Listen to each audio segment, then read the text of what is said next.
नमस्कार। भारत की शिक्षा प्रणाली, इसे और बेहतर कैसे बनाया जा सकता है, ये सवाल हम सब के मन में कभी ना कभी तो आता ही है। आज हम एक ऐसे ही नए और कह सकते हैं काफी साहसिक प्रस्ताव पर बात करेंगे जो इस सिस्टम को पूरी तरह से बदलने का दम रखता है। अक्सर जब भी सरकारी और प्राइवेट स्कूलों की बात होती है तो ऐसा लगता है जैसे दोनों एक दूसरे के खिलाफ किसी जंग में खड़े हों, है ना? पर क्या हो अगर ये लड़ाई हो ही ना? ये जो प्रस्ताव है ये हमें एक बिल्कुल अलग नजरिया देता है। ये पूछता है कि क्या सहयोग यानी कोलैबोरेशन ही आगे बढ़ने का असली रास्ता हो सकता है? तो आखिर इस प्रस्ताव का मूल विचार है क्या? बहुत ही सिंपल है।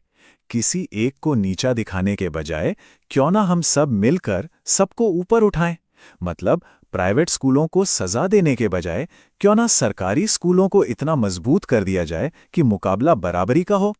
ये पूरा आइडिया इसी सहयोग के ढांचे पर टिका है। चलिए तो इस नई सोच की नींव को और गहराई से समझते हैं। ये जो साझेदारी का आइडिया है, आइए इसकी परतों को खोलते हैं और देखते हैं कि असल में ये काम करेगा कैसे।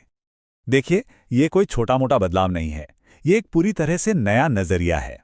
मकसद एक दूसरे से लड़ना है ही नहीं, बल्कि साथ मिलकर पूरे एजुकेशन सिस्टम को बेहतर बनाना है। मतलब बात टकराव की नहीं, सहयोग की शक्ति की हो रही है।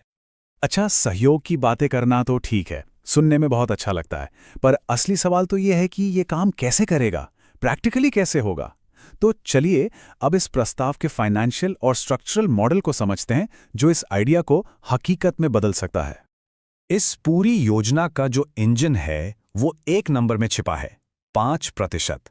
जी हां, 5%। प्रस्ताव यह है कि प्राइवेट स्कूल हर स्टूडेंट की फीस का 5% एक सेंट्रल फंड में दें। अब सुनने में ये रकम शायद छोटी लगे, लेकिन सोचिए, जब यह पूरे देश से इकट्ठा होगी तो इसमें पूरे एजुकेशन सिस्टम को बदलने की ताकत होगी। ठीक है, तो ये पैसा जाएगा कहां? इसे बहुत सोच समझकर बांटा गया है। इसमें से 3% जाएगा राज्य सरकारों को और 2% जाएगा केंद्र सरकार को। ऐसा क्यों? ताकि जो सुधार हों वो सिर्फ नेशनल लेवल पर नहीं बल्कि लोकल लेवल पर भी नजर आए। तो इस पैसे का होगा क्या? इसका एक एक रुपया पब्लिक एजुकेशन को बेहतर बनाने में लगेगा। जरा कल्पना कीजिए, स्कूलों की बेहतर इमारतें, टीचर्स के लिए बेहतर ट्रेनिंग और उन इलाकों में नए स्कूल खोलना जहां उनकी सबसे ज्यादा जरूरत है। यह है इसका असल मकसद। पैसा तो एक हिस्सा हो गया, लेकिन ट्रांसपेरेंसी यानी पारदर्शिता के बिना ये सब अधूरा है। तो चलिए अब देखते हैं कि ये प्रस्ताव एक खुले और जवाबदेह माहौल को कैसे बढ़ावा देता है। जरा सोचिए एक ऐसी दुनिया के बारे में जहां हर स्कूल, चाहे सरकारी हो या प्राइवेट, अपनी सारी जानकारी ऑनलाइन डाल दे। इसका मतलब क्या हुआ? इसका मतलब ये कि सिलेबस, वीडियो लेक्चर्स और बाकी पढ़ाई का सामान किसी भी स्टूडेंट के लिए कहीं भी कभी भी मौजूद होगा। यह है असल में एजुकेशन का डेमोक्रेटाइजेशन। तो इन सब का नतीजा क्या निकलेगा? एक ऐसा सिस्टम जो अच्छा काम करने वालों को इनाम दे और जो पीछे रह गए हैं उन्हें सहारा देकर आगे बढ़ाए। यहां किसी को सजा देने की बात नहीं हो रही, बल्कि सबको बेहतर करने के लिए मोटिवेट करने की बात हो रही है। एक तरह से क्वालिटी के लिए एक हेल्दी रेस शुरू हो जाएगी। इतना बड़ा आइडिया है तो जाहिर है इसके लिए एक मजबूत प्लान भी चाहिए होगा। तो सवाल यह है कि इस महत्वाकांक्षी योजना को कागज से हकीकत में कैसे लाया जाएगा। आइए अब इसकी इम्प्लीमेंटेशन प्लान पर नजर डालते हैं। देखिए, इतना बड़ा बदलाव रातों रात तो हो नहीं सकता और इसीलिए प्रस्ताव में एक स्टेप बाय स्टेप अप्रोच की बात कही गई है। ये एक छोटे पायलट प्रोजेक्ट से शुरू होगा ताकि इसकी चुनौतियों को समझ सकें, सीख सकें और सुधार कर सकें। और फिर जब इसे बड़े पैमाने पर लागू किया जाए तो इसकी सफलता पक्की हो। तो मान लीजिए ये सब काम कर जाता है, तो भविष्य कैसा दिखेगा? इस मॉडल के लागू होने के बाद भारत का एजुकेशन लैंडस्केप कैसा हो सकता है? आइए इसी पर बात करते हैं।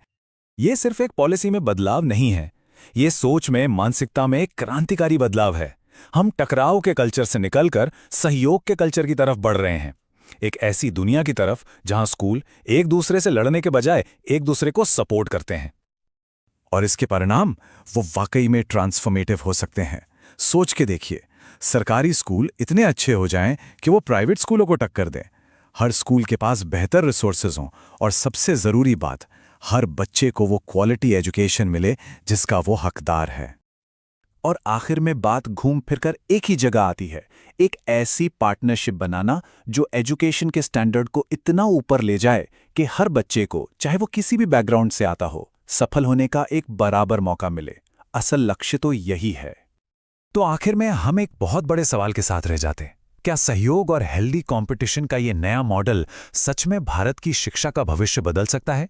ये सिर्फ एक प्रस्ताव नहीं है, ये एक नई उम्मीद है, एक नई संभावना है, और ये एक ऐसी संभावना है जिस पर हम सबको सोचने की जरूरत है।